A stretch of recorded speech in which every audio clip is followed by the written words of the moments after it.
Blast and flares over Gaza City skyline as Israeli airstrikes continue to bombard the enclave. Israeli military say they've taken control of a Hamas military stronghold in the northern Gaza Strip. Some are lucky to have made it out alive via Rafah crossing between Egypt and Palestine. Just a few meters far from us, a bomb just fell, blew up. I was panicking. I had the worst panic attack and I started screaming and crying. My dad is outside, my mom is outside, my nephew is outside, and I started screaming like crazy. I felt like my dad is going to be blown to pieces, my mom is not going to be there, and my nephew is gone.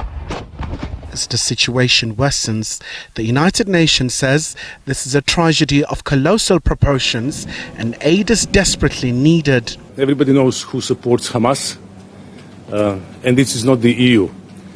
And the European Union assistance, be it humanitarian or development assistance, has always reached its destination.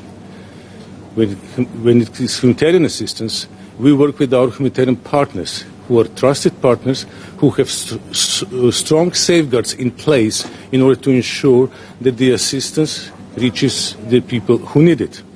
UN boss says he's absolutely worried about the current situation, and no one should be above the law. Gaza is becoming a graveyard for children. Hundreds of girls and boys are reportedly being killed or injured every day. More journalists have reportedly been killed over a 4-week period than in any conflict in at least 3 decades. More United Nations aid workers have been killed than in any comparable period in the history of our organization. People have searched for victims and survivors under the remains of houses after an Israeli airstrike hits the Magaza refugee camp in Gaza. Meanwhile, Hamas also says it has continued to engage in battles with the Israeli military. Khayelihle Khumalo, SABC News, Johannesburg.